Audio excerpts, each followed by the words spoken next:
How much is it? She says $500. What?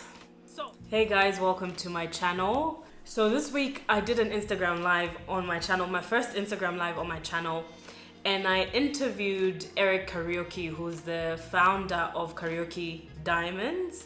He's a diamond investment specialist, which means that he helps people invest in diamonds and provides advice most especially on the pink Argyle diamond, which is their rarest diamond. And so I like talking about investments and stuff like that with my peers and with millennials, because I feel like there's a lot of information we could use to make better use of our money and to think about the future as well, because we tend to not think about financial security, you know, when we're young. And it's just this idea of generational wealth and creating generational wealth and great financial hygiene sort of haunts me. And so is anyone like that, by the way? Just, you can have a sleepless night thinking about how to make sure certain patterns are broken. Like, for example, when I'm talking about patterns, I mean that I don't think that generational wealth is something that's really passed on in African culture. I see it in other cultures like the Jewish people, Indian people. I see a lot of that, you know, reinvesting in family in generation after generation. I don't see that a lot with Africans. I'd like to see that more. And since, you know, I'm the type of person who I'm like, if I don't like something, I need to change it within myself.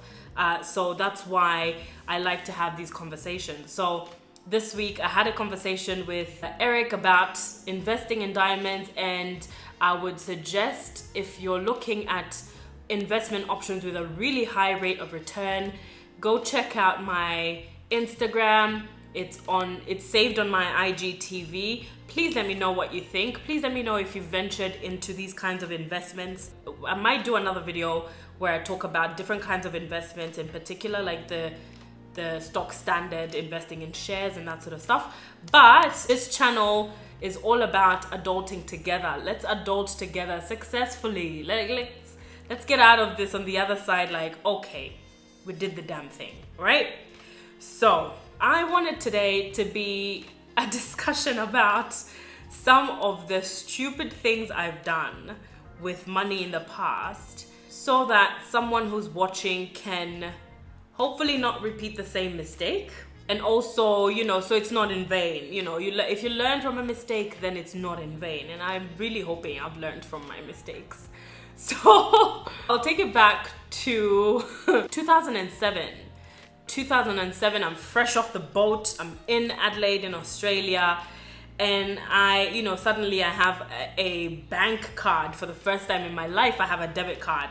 I felt like I owned Wall Street. Like, you know, just having a debit card, and the money on there is not even mine, okay? It's my parents sending me money, but I felt, I don't know if you felt this before, but like, if you've come from never handling money to then having money in your account, even though it's not like you didn't work for it or whatever, like just seeing the money there, I used to feel some type of way. So 2007, I'm fresh off the boat. I'm in Adelaide in Australia. And I quickly realized that I couldn't find someone to do my hair, because at the time I had put a perm in my hair, so it wasn't natural like it is now.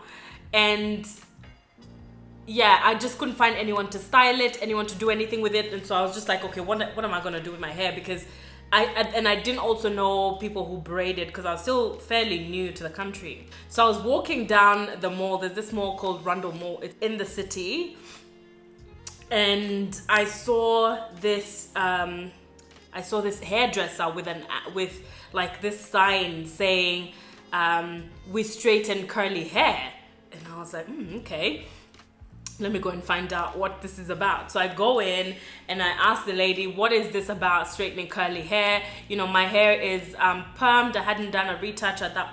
I had done a retouch on myself. So I used to retouch my own hair. Like I'd bring the chemicals with me from Kenya when I was traveling, and I would mix it myself and do my own retouch. So I'd done the retouch, but I hadn't really styled it, like it was just looking ratchet. I went in there and she said, oh my God, you know, your hair is the perfect candidate for this offer because your hair will be straight forever. So I was like, pardon? And she was like, yeah, your hair will be straight forever. Guys, come closer. This hair that grows out of my head, she said it will be straight forever, and I believed her. So I was just like, great, let's do this, because I had color in my hair at the time as well. I used to color my hair a lot. It was it had like some blonde and green streaks in it, and so I was just like, this is just perfect. If my hair's gonna be straight forever, Kwanzaa, she told me my hair will do that thing where it dances in the wind. Like I'll just be like, and I was just like, I was sold. So I was just like, do the damn thing, do it. I'm not even, I didn't even ask beforehand what the price would be, because I thought, you know, I was so used to going to hairdressers here, then you pay later. So I was just like, yeah, just do it. So she does it, she puts this chemical in my hair, washes it out, straightens it with a GHD. And you know, back in the day, like the GHD straightener was like hair's religion, because the effect it had when you straightened your hair with a GHD straightener was that you would get that effect where your hair like dances, like my hair would be so silky, right? It just made me so happy. So I finished the whole process. She styled it. I asked her to cut it as well. So I had a bob. It was a nice colored bob. Like it just looked so fly. It was swinging. And then I asked, okay, how much is it? She says $500. Are you mad? What? I think if Dad knew this at the time, he would have deported me himself. I'm thinking, okay, she just said $500, and she's just finished doing my hair, so it's not like there's any backsies. You can't. There's no going back. Okay. So I'm just like, $500. Okay. I was finding it hard to swallow. And then I'm just like, oh, can I get a discount? And I'm still like, my haggling mentality, I've brought it with me to Australia. And she says, no, the price is, like, she looks at me like I have 3 heads, and she's like, no, the price is $500. It's like, I've given you straight hair. And I was just like, so are you sure this hair is gonna remain straight? She was like, sure, it's gonna remain straight forever. So I was like, okay, give her my bank card. Put in the pin, like really painfully, but you know, I had to pay. Like I wasn't trying to end up in an Australian jail. So I paid and I went home. I mean, my hair looked very perfect for exactly 1 day. Because if you're African and you have, even when you have chemical in your hair, even when it's straightened beyond belief, any moisture, any humidity will change the composition of the hair. So I slept, like I couldn't even sleep properly. Like I was sleeping like this. Like I was trying to prop my head up as I was sleeping. Like I was so into the hair. I was so into how light it felt. Like I wasn't even sleeping properly. I remember that night I tried to sleep like propelling my head up, because I wanted to wake up with the hair looking the same, because I think deep down I just knew this wouldn't last. I woke up, my hair was not the way that it was the day before. And I'm just like, oh my God.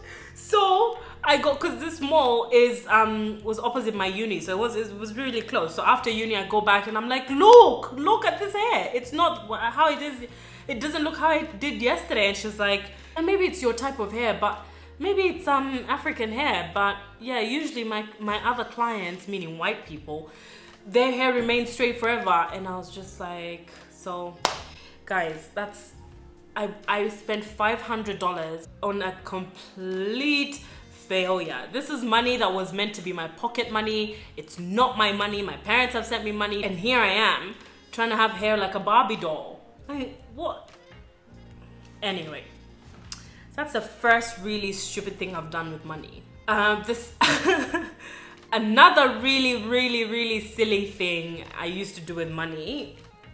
Me and my friends were young, we were broke, but you know, there was lit events to go to, like there was parties, there was birthdays, there was all these like fancy events to go to, so we needed outfits, right? They used to do this thing called lay-by in Australia, which is basically you pay in installments, and when you're done so for example, so if you wanted to buy like a TV and you didn't have all the money at once, you could go and put a deposit and keep paying slowly until the day you finish paying it off, kind of thing. So we used to do that for dresses, guys. Like the need to slay was so important that we used to put dresses on lay-by.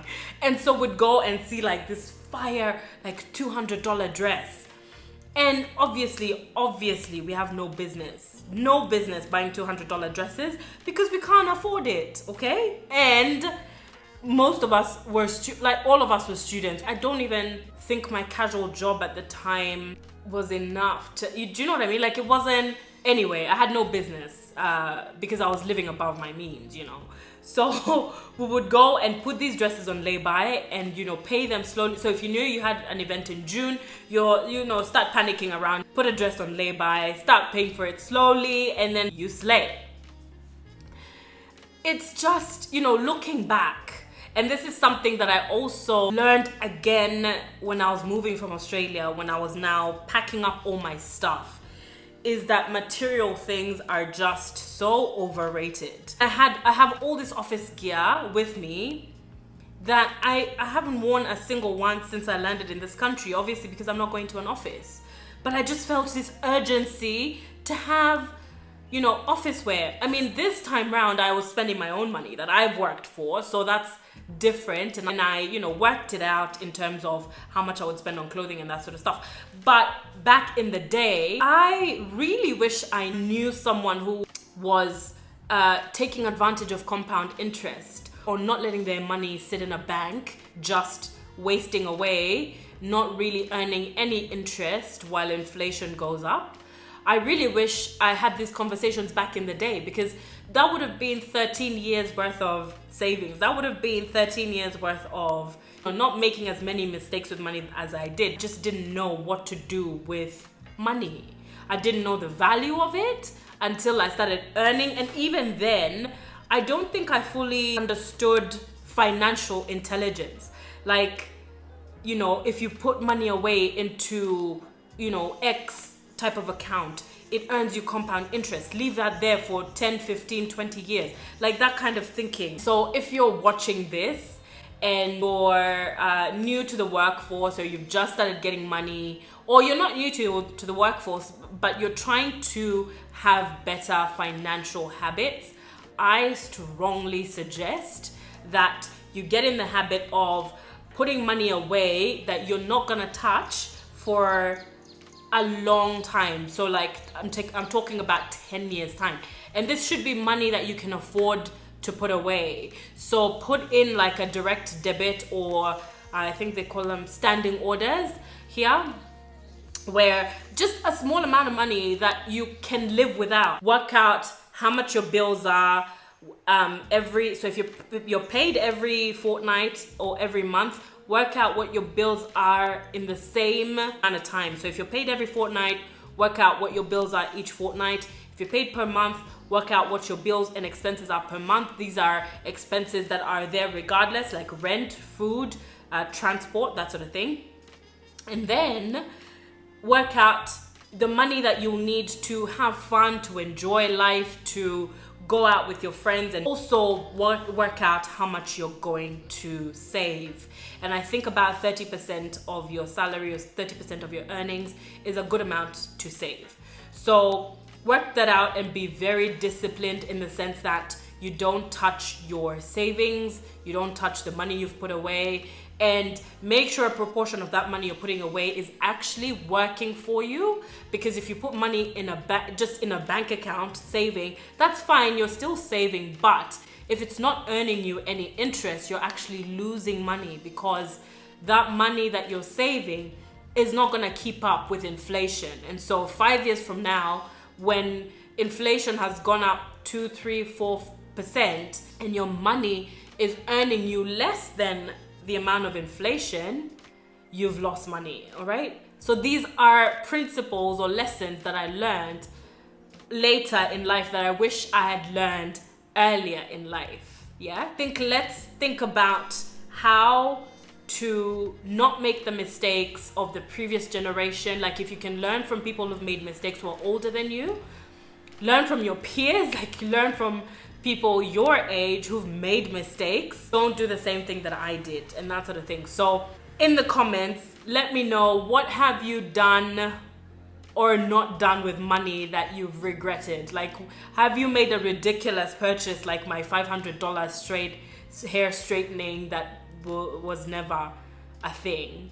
Let me know in the comments below, and please go check out my live session about investment diamonds. I think it's really, really important to have information about different things that you can put in your portfolio. I learned a lot. It was a great session. I learned a lot from Eric in terms of the capital growth of diamonds being the highest out of any other traditional asset. So stocks, land, that sort of thing. The Argyle pink diamond, the value is skyrocketing, especially because the mine that produces the largest amount of pink diamonds, which is in Australia, in Western Australia, is being shut down at the end of this year. So that means the value will go up. So this is the time to get information. This is the time to be thinking about long-term investments, especially considering the pandemic and considering the impact it's had on people's finances.